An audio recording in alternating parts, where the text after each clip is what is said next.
이 민간 기업이 우주 산업을 주도하는 뉴스페이스 시대, 이 대전시가 대전만의 기술 역량을 총동원해서 위성을 쏘아 올리겠다는 야심찬 계획을 발표했는데요. 이번 프로젝트에 참가하는 지역 기업 대표이자 한국항공대 항공우주공학과 교수이신 오현웅 교수와 관련 이야기 좀 더 나눠보겠습니다. 교수님 어서 오십시오. 네, 안녕하세요. 예, 반갑습니다. 자, 앞서도 전해드렸지만 일단 발사 목표 시점이 2026년입니다. 네, 한 맞습니다. 30개월 정도 남은 것 같은데 네. 근데 대전시 자치단체가 위성을 쏜다? 이게 좀 선뜻 납득이 안 되는 측면이 있습니다. 이 부분부터 좀 설명을 해주신다면요. 네. 먼저 2045년에 글로벌 우주 경제 강국이라고 하는 비전을 정부가 제시를 했습니다. 네, 네. 그 대전시의 슬로건이라고 하는 부분은 함께 만드는 우주 산업 중심 도시 대전이라고 네, 하는 네. 부분이고요. 여기에서 보시게 되면 우주의 경제라고 하는 부분, 네. 우주의 산업이라고 하는 부분이 결합되어 있기 때문에 네. 앞으로는 이제 이 수익 창출, 우주를 통한 수익 창출이라고 하는 부분이 굉장히 중요한 부분이 됩니다. 네. 그러려고 하면 이제 기업의 가치라고 하는 부분이 중요한 경쟁력을 좌우하는 척도가 되는 네. 부분이고요. 그런데 지금까지는 이제 그 중소기업 같은 경우에는 네. 뛰어난 기술력이 있음에도 불구하고 그 기술력을 우주 궤도상에서 검증할 수 있는, 네. 즉 검증 이력을 확보할 수 있는 그런 기회가 주어지지 않았습니다. 네. 하지만 이번 대전시가 이렇게 만든 그 대전셋 개발 프로젝트를 통해서 네, 네. 중소기업이 어떻게 보면 우주 개발을 위한 헤리티지를 확보한다라고 하는 게 네. 가장 큰 정책적 가치가 있는 부분이라고 생각하고 있습니다. 대전시가 지역의 기업들에게 어떤 우주에서 실제로 이 기술이 통하는지 검증할 수 있는 기회를 준다. 그 측면에서 의미가 있다 이 말씀이시죠? 네, 맞습니다. 네. 지금 세계 기술 개발 트렌드라고 하는 게 네. 민간 기업 중심으로 굉장히 그렇죠. 빠른 선순환 구조로 기술이 개발되고 있습니다. 네. 그래서 우리나라 같은 경우도 이러한 추세에 맞춰가기 위해서는 기업의 경쟁력이 굉장히 중요한 부분이기 때문에 네. 특히 이런 중소기업의 경쟁력을 갖출 수 있도록 네. 대전시에서 정책적인 가치를 마련해 주는 게 중요한 부분이라고 생각하고 우주 있습니다. 산업 육성에 방점이 찍혔다. 네, 이렇게 맞습니다. 보면 될 것 같은데 이번에 그럼 쏘아 올리겠다는 위성도 간단하게 좀 설명을 부탁드릴게요. 뭐 이게 16유닛이라고 하던데 보도자료 상에서는 이게 얼마나 거고 어떤 역할을 하게 되는 겁니까? 네.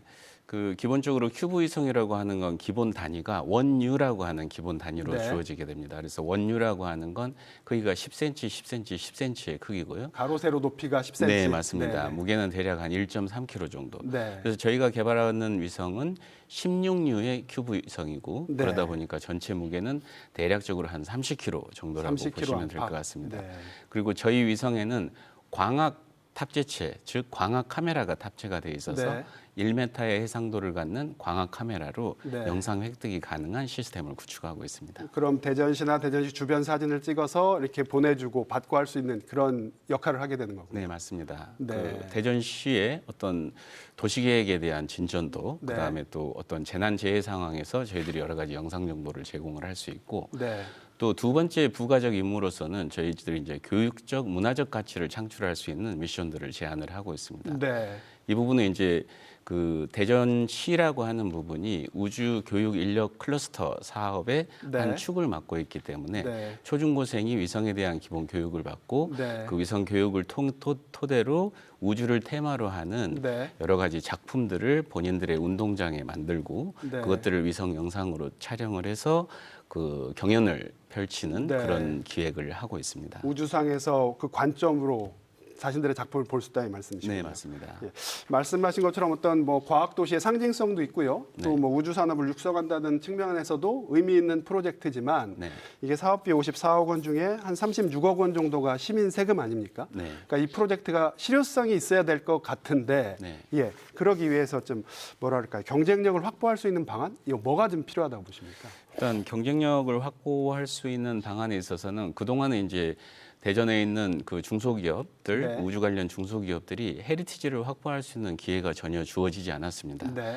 그래서 앞으로 다가오는 우주 시대에 있어서 산업체의 경쟁력이라고 하는 게 굉장히 중요한 부분이고 네. 이러한 것들을 통해서 신성장 동력을 창출할 수 있다라고 생각을 하고 있습니다. 그래서 네.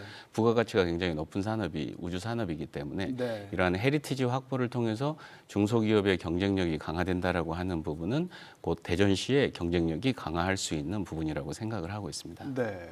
마지막으로 뭐 이 질문도 한번 드린다면 뭐 앞서서 부산이나 진주 같은 경우에도 네. 이제 자치단체가 위성을 쏘아 올리려고 했고 네. 또 그런 준비를 하고 있잖아요. 네. 어떻게 보면 뭐 지방 정부가 위성의 수요 역할을 할 수도 있다고 보는데 이 같은 프로젝트가 좀 지속성을 가지고 계속 유지되려면 뭐가 필요하다고 보십니까? 네, 일단은 이제 그 정책적 지속성이라고 하는 게 굉장히 중요한 부분이라고 생각을 하고 있습니다. 네. 그리고 지금 얼마 전에 미국 국방부 쪽에서도 네. 그 기존에는 이제 국방에 관련된 위성을 국방부가 따로 개발을 했었는데 그 네. 부분들을 민간 위성을 적극적으로 활용하자라고 하는 정책을 제안을 한 바가 있고 군사. 그대로 예, 시도가 예. 되고 있습니다. 그래서 이 부분들이 의미하는 건 어떤 민간 기업에서 만든 위성이 국방 쪽을 비롯해서 네. 대전시에 어떤 수요를 창출할 수 있는 분야가 되기 때문에 네. 이러한 정책적인 지속성이라고 하는 부분이 되게 중요하다고 생각을 하고요. 네.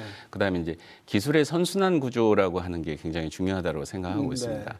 대학에서 개발한 기술 그리고 중소기업, 대기업 그리고 정부 출연기관 네. 이 순환 구조를 가져갈 수 있는 그러한 시스템을 구축하는 게 앞으로 국내 우주 개발의 발전에 있어서 굉장히 중요한 부분이라고 저는 개인적으로 생각하고 있습니다. 위성 생태계가 만들어져야 되겠군요. 네, 맞습니다. 알겠습니다. 오늘 말씀 여기까지 듣겠습니다. 고맙습니다. 고맙습니다.